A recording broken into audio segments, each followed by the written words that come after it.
Assalamu alaikum wa rahmatullahi wa barakatuh. Auzu billahi minash shaitanir rajim. Bismillahir rahmanir rahim. Nahmaduhu wa nusali ala rasulihil karim. Mi se zahvaljujemo Allahu i dozivamo njegove blagoslove na njegovog časnog poslanika Hazreti Muhameda Mustafa sallallahu alejhi ve sellem. Kao što ste mogli čuti, tema današnjeg mog govora trebala da bude odgovornosti prema džematu, žrtvovanje i finansijsko žrtvovanje, znači nas članova Ahmedija muslimanskog džemata. Dobio sam kratki notis prije ove dželsa salane, možda mi nije bilo dovoljno vremena da pripremim, ali ja ću, ako bude, inšallah uz Allahu pomoć, da dostavim ono što je Allah planirao da treba da bude dostavljeno na ovoj dželsa salani. Dželsa salana je jedan najveći događaj u godišnjem kalendaru jednog džemata. I ovaj događaj, ovaj dželsa salana, ona je počela da se organizuje za vrijeme imama Mahdi alejhi selama. On je taj bio koji je inicirao ovakve skupove. U većini zemalja ovi događaji traju 3 dana. Danas je, na primjer, ovaj vikend je dželsa salana u Americi i ona traje 3 dana. Kada smo mi imali prvu dželsa salanu u Bosni i Hercegovini, tu je bila, ako se dobro sjećam, 98.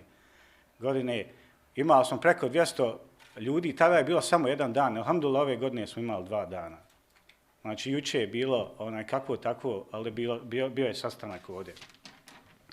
Ja sam pristupio džematu davne 98. godine. Bio je to Bajram namaz. Iza Bajram namaza sam odlučio da pristupim džematu. Nisam bio prvi u svojoj familiji. Moj me je brat pretekao u tome. I jedan drugi brat me je pretekao ovdje isto. Oni su pristupili džematu. Ja sam, nažalost, čekao 1 godinu dana da odlučim. Najveći korak u mom životu koji sam ja mogao da napravim, poslije onog kad sam odlučio, kad me Allah uputio da počnem da klanjam, da ne budem više samo musliman po imenu i kad dođe Bajram namaz, nego kad me Allah uputio da idem da učim namaz, da klanjam ti 5 dnevni namaza, bio je pristupanje Ahmedija muslimanskom džematu. Nare tekbir! Nare tekbir! Muhammed Mustafa! Muhammed Mustafa! Gulam Ahmedki! Gulam Ahmedki! Islam Ahmedija! Zindabad! Islam Ahmedija! Zindabad! Nare tekbir! To je bilo vrijeme takvog iskušenja za nas. Vi, ne znam da li možete razumjeti da ako imate ovdje 18 godina, momke, ili 19, da mi nismo imali časni Kuran preveden od džemata, da nije bilo u to vrijeme knjiga od džemata prevedeni. Bilo je par knjiga koje su prevedene prije rata. Postojalo je par brošura. Mi smo sa tim brošurama, uz pomoć tadašnjeg amira Ibrahima Bešća i našeg dragog misionara Vasima Ahmada, koji su nas toliko podučavali i gurali, mi smo išli sa toličnim znanjem. To je savjet bio, kaže, ma znaš suru Fatiha, idi uči suru Fatiha. Mi smo sa toličnim znanjem išli od Ilijaša, Vogošće, Semizovca, Hrasnice, Nahoreva, po Sarajevu, nema gdje nismo išli i mi smo pričali, dostavljali tu poruku od džemata, poruku koja je došla kao blagoslov u ovu zemlju poslije skoro 100 godina od dolaska imama. Došla je na malo veća vrata, došla je, mogu reći, slobodno.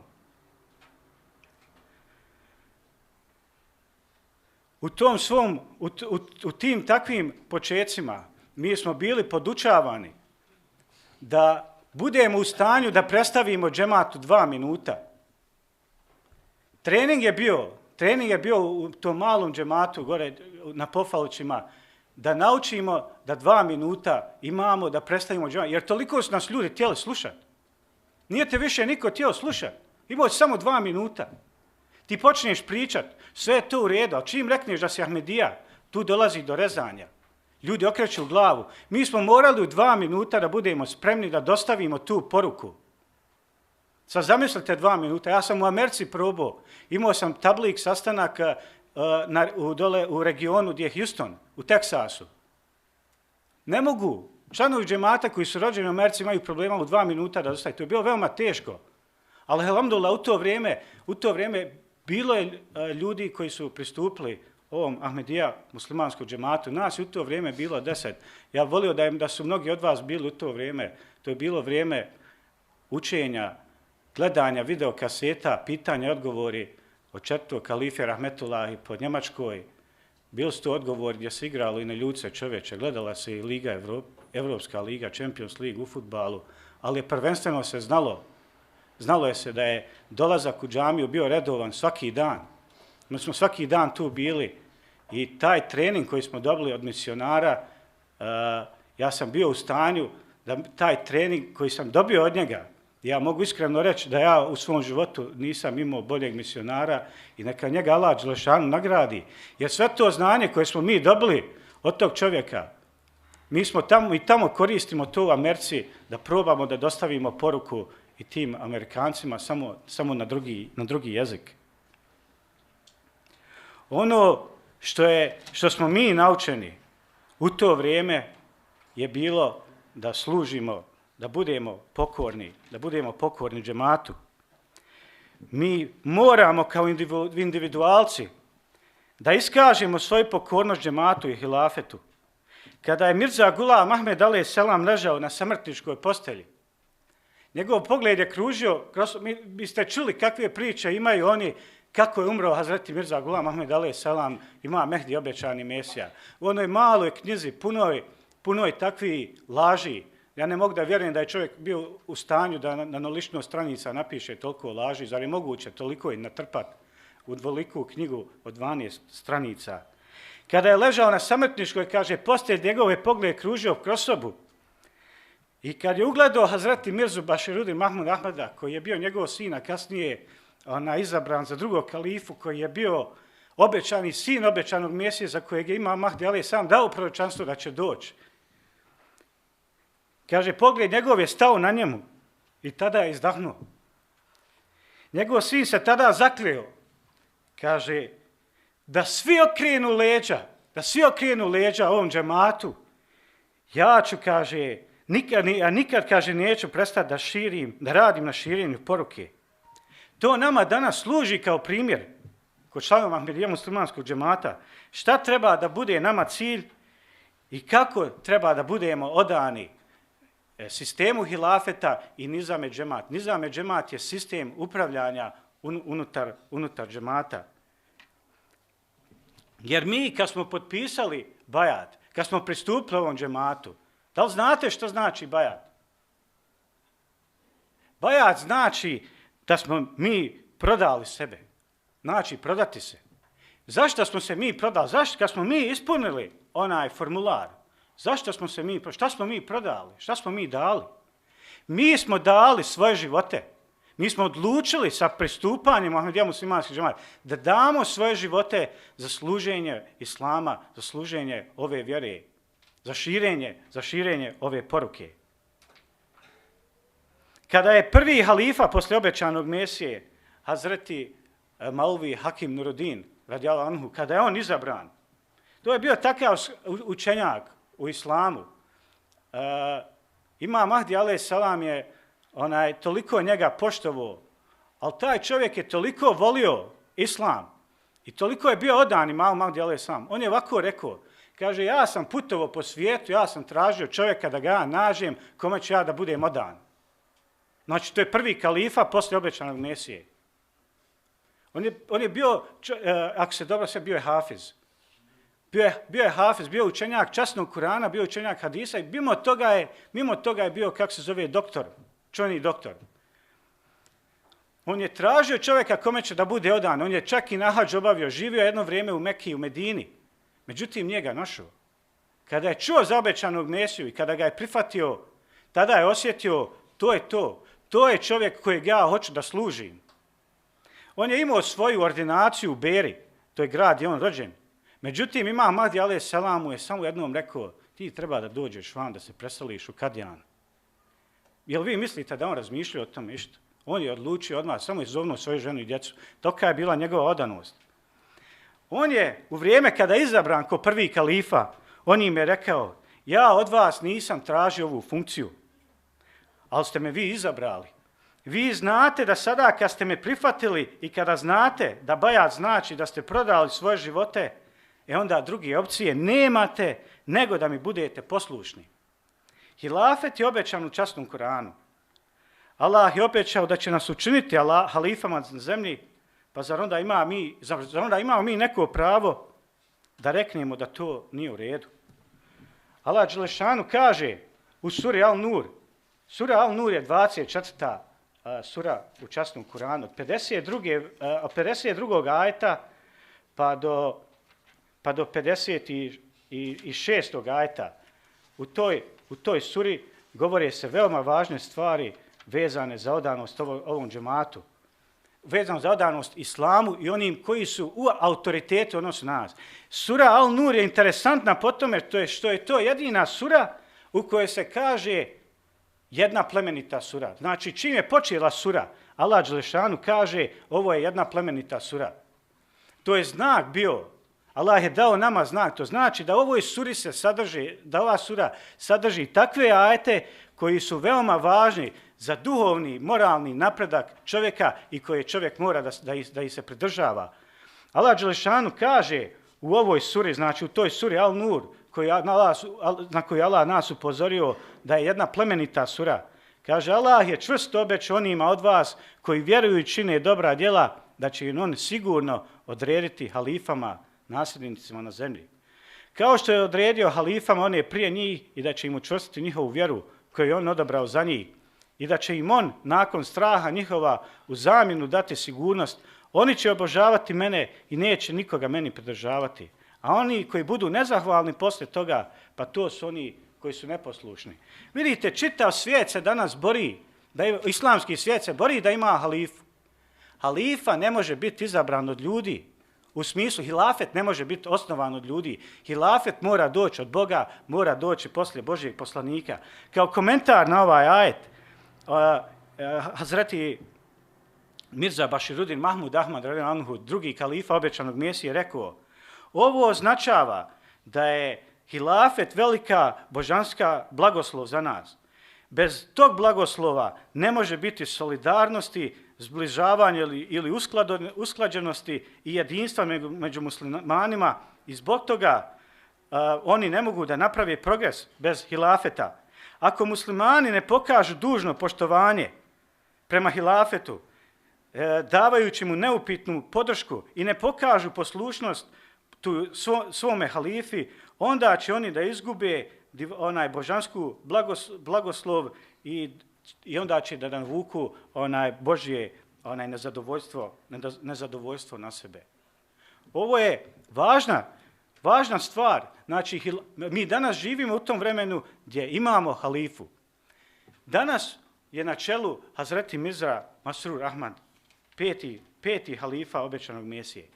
Čitav džemat je danas organizovan, znači kroz niz pomoćnih organizacija, kao što su Medžlis Hudamul Ahmedija, Leđna, Atfal organizacija, Ansar organizacija, znači sve ove male organizacije služe kao pomoćne organizacije i služe kao pomoć hilafetu, znači da se džemat vodi i da se narod, znači da se ljudi kao članovi džemata upravljaju, ka tom pravom putu, znači gdje će se ostali čitav svijet, znači dovesti pod jednu zastavu, a ta zastava je La ilaha illallah Muhammedu Rasulullah.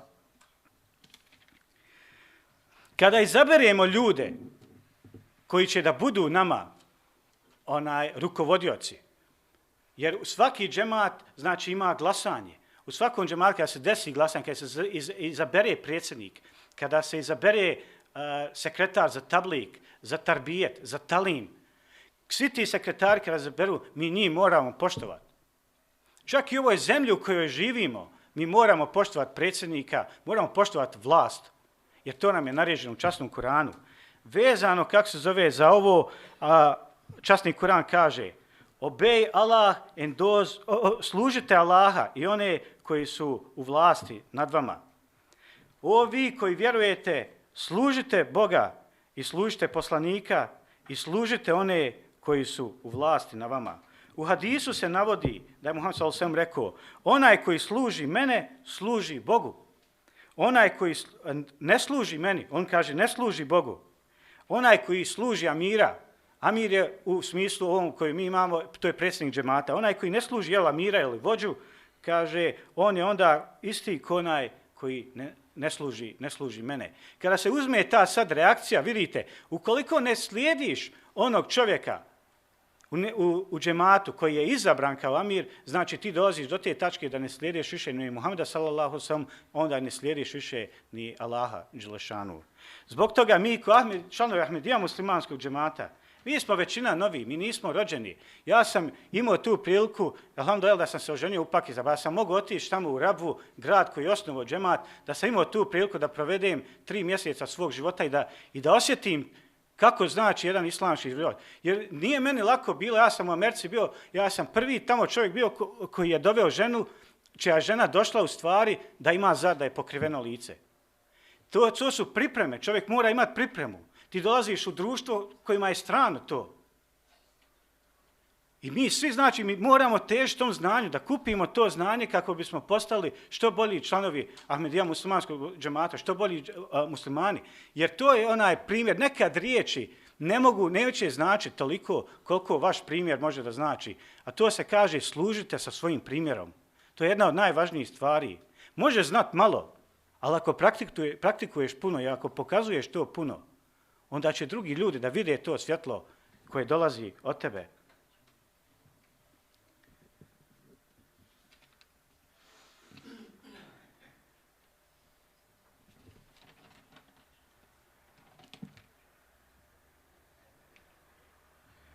Druga veoma važna stvar vezana za Ahmedija muslimanski džemat i vezana za život jednog muslimana je finansijsko žrtvovanje. Kada, ja mislim 1999. naš čanda koji smo mi uspjeli da skupimo za tu godinu, u to vrijeme bila je 5.000 i oko 5.090 još nešto maraka, ako se dobro sjećam, jer sam bio, tad sam služio kao sekretar za čandu u džematu u Bosni i Hercegovini. 5.000. Naši troškovi, samo rentanje one džamije, na Pofalićima mjesečno bili su 1.000 još nešto maraka. Sami troškovi za hranu, to je zjafet, su bili 200, 300, 400 maraka sigurno. Neko je pokrivao te troškove. Sama izgradnja ove džamije ovdje, ovog objekta, došla je od nekih para. Od koji? Ko je finansirao ovaj džemat? Kako su te pare došle? I na koji način, znači, taj džemat danas funkcionira? To je veoma važno da znamo i da shvatimo. Da li to što ćemo se mi žrtvovati je to namet nama ili je to blagoslov nama? U nekim zemljama danas ljudi ne moraju ni da dadnu ni dinara, ni marke. Zašto? Pa zato što vlada toliko ima novca da ti ljudi više nemaju potrebe. Jer sva prirodna bogatstva jedne zemlje su u rukama vlade, svo bogatstvo koje oni dobijaju, oni ga, kako se zove, raspoređuju jel gdje treba. Možda ljudi nemaju taj blagoslov da zarade, nemaju tu sreću da zarade taj blagoslov da se finansijski žrtvuju. Časni Kuran kaže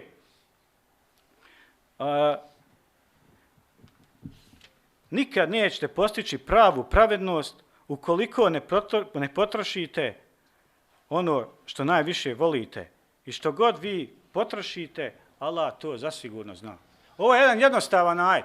Allah dželešanu ovdje kaže ono što najviše volite dok ne potrošite, nećete nikad postići tu pravu pravednost. Danas, kada pogledamo u vrijeme Muhameda sallallahu alejhi ve sellem, mi vidimo da je zekat bio prikupljan od muslimanske zajednice u to vrijeme. Da li je zekat bio jedina stvar koja je se prikupljala u to vrijeme? Ili su postojali i drugi načini gdje su se muslimani žrtvovali?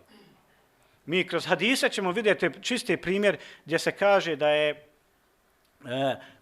prije jedne bitke Muhammed s.a.v. tražio da se muslimani žrtvuju, da dođe, da se mogu pokriti troškovi za tu bitku.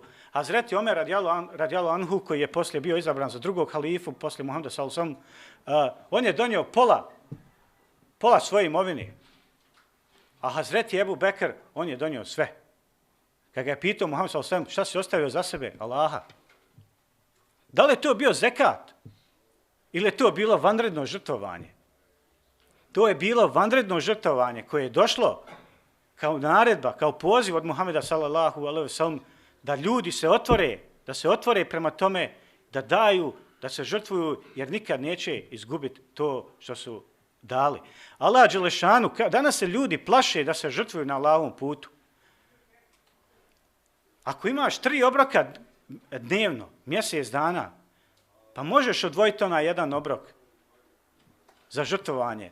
Neka je na Allahovom putu, neka je samo namjera ispravna. Allah dželešanu kaže da je toliki blagoslovi su na ono što potrošimo na njegovom putu, da je to ogromno. Zamislite, jednu stabliku žita, kaže, i na njemu 7 klasova i na svakom klasu 100 zrna. 700 puta Allah nam obećava, a mi se bojimo da potrošimo, na primjer, marku. Allah dželešanu je nama naredio. I u vrijeme Muhameda sallallahu alejhi ve sellem bili su ljudi koji su smatrali zekat i žrtvovanje, smatrali su to nametom. Međutim, časni Kur'an njih upozorava, kaže, njih šejtan nagovara da oni budu škrti. Ja ću vam reći iz svog primjera, koliko je mene Allah blagoslovio. Ne znam je li možda malo ružno da ja sad o tome govorim, kaže, ne valja neke stvari bolje držati za sebe što se tiče tog žrtvovanja. Evo, ja kad sam doselio u Sarajevo, ja, moj otac, mati, brat i rahmetli djed, mi smo živjeli u 34 kvadratna metra.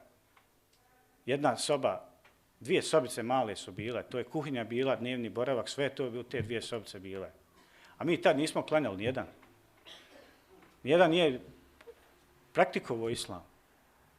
Mi kada smo se priključili, kada smo počeli klanjati, priključili se Ahmedija muslimanskom džematu, to su toliki blagoslovi došli na nas, da danas Allah dželešanu je nas materijalno toliko obezbijedio da mi više ne očekujemo od drugih nego da smo mi u stanju da dadnemo. Halifa današnji, Hazreti Mizra Masrur Ahmad, on je toliko džuma hudbi održao u zadnjih 2-3 mjeseca vezane za finansijsko žrtvovanje, gdje je navodio primjere iz Afrike, gdje se ljudi žrtvuju, gdje ljudi sve te svoje sirotinje oni odvajaju za džemat koliko god mogu i gdje ljudi pišu kako im Allah vraća, on sam što je dao, taj novac dolazi. Džemat ne zavisi od našeg novca, to je pod broj 1. Džemat ne zavisi. Hazur je rekao, oni koji ne žele da plate čandu, ne morate, kaže, ni platiti. Tako im je rekao. Ali ono što je bitno za nas, je bitno da razumijemo da to što dajemo je nama karta za dženet, inšallah. Neki danas muslimani, oni tvrde, to sam čitao na nekom pitanju, kako su Ahmedije izumili novi način, kaže, uzimanja novca, izumili su novi, kako se zove, islam, što je halifa ovog vremena tražio da se muslimani žrtvuju. Da li vi znate da je u vrijeme imama Mahdi a.s. u to vrijeme na indijskom podkontinentu toliki bio uticaj kršćanskih misionara da u jednoj godini 400.000 muslimana prešlo na kršćanstvo? Kako su ti ljudi došli tamo? Nisu oni sebi karte kupovali u to vrijeme sami za brod, nego su se žrtvovali kršćani. U to vrijeme, zamislite vi, oni su printali toliki broj Biblija i dijelili tim ljudima, a muslimani su sjedili skrštenih ruku. Ima Mahdi a.s. u jednoj od tih rečenica, on izjavljuje, gdje možemo vidjeti težinu koja je bila na njemu, kaže, ja se nadam da će među muslimanima biti ljudi, ovi koji su imućni, kaže, da će odlučiti da dadnu taj svoj novac, da se mogu printati knjige o islamu, kako bi se, kako zove, dijele tim ljudima za odbranu islama. Ima Mahdi a.s. je rekao, mi ne možemo čekati da ljudi dolaze i kupe naše knjige pa da mi proširimo islam tako. Da proširimo poruku koju je donio obećani Mesija. Mi moramo, kako se zove, znači žrtvovati se da taj novac dođe. Žrtvovati se da bi bili u stanju da te knjige dijelimo koliko je mogu. Ko hoće da plati, u redu je. Ali mi moramo biti svjesni. Mi moramo biti svjesni da je Allah nas izabrao. Ja ne znam zašto sam ja izabran da budem član Ahmedija muslimanskog džemata. Ali ja znam šta mi je dužnost. Ja znam koliko je obavezu Allah na mene stavio i znam šta treba da radim. Shvatite to da je ovo blagoslov, da je Ahmedija muslimanski džemat jedini danas i najaktivniji džemat u svijetu koji iskreno radi na propagiranju poruke islama. Dokaz za to je i sama ova zgrada ovdje koja je u to vrijeme koštala preko 600.000 eura. I evo dobijam i znakove da je bila i preko više. Od onih 5.000 maraka koji smo mi skupljali, ova džamija je koštala preko 600.000. Znači to je bio dokaz da su ljudi u Njemačkoj, jer je ta džemat bio pod pokroviteljstvom njemačkog džemata, da su ljudi u Njemačkoj donirali taj novac. I tokom historije džemata to žrtvovanje ti ljudi je toliko bilo. Vi niste bili u Pakistanu da vidite stanje u Pakistanu gdje ja kad sam otišao tamo, ja sam bio iznenađen. Za mene u Pakistanu situacija je bila teža nego kako se zove nego što je u Bosni bila u ratu. Kad sagledam sve i način kako ljudi žive i koliko imaju problema, težina nalaska posla i sve te stvari. Ali sve te sirotinje i dan danas taj pakistanski džemat je najveći darovac kako zove za čandu unutar džemata. Da li znate da je prva džamija u Engleskoj, u Londonu koja je napravljena od Ahmedija muslimanskog džemata? A znate ko je donirao pare za tu džamiju? Donirale su je žene, članovi Ahmedija muslimanskog džemata iz Indije. Novac je bio prikupljan za džamiju Hatidža Mosk u Berlinu, međutim, zbog problema u to vrijeme, Prvi svjetski rat i krize koja je stala, novac je usmjeren prema Londonu. Znači, od sve te takve neimaštine, ti ljudi toliko su volili i dan danas vole to čovečanstvo da se žrtvuju i oni danas, nama je islam, nama je džemat Ahmedija, poruka obećanog Mesije došla preko ti ljudi i oni dan danas nama znači služe kao primjer sa svojim žrtvovanjem. I mi mi ljudi koji smo pristupili ovom džematu, koji ćemo ako Bog da pristupimo, mi moramo biti svjesni tih stvari da treba da se žrtvujemo i da moramo da se žrtvujemo. Bez žrtvovanja nema uspjeha. Neka nas Allah uputi na pravi put, da razumijemo poruku islama, da čitamo knjige koje su danas prevedene u tolikom broju da malo koji džemat danas u svijetu može da se pohvali ovolikim brojem knjiga koje su prevedene na jedan jezik. Čitajte, obrazujte se i širite poruku islama, Ahmedija, svim ljudima koji žele da vas slušaju i nek vas Allah blagoslovi na ovom putu. Amin.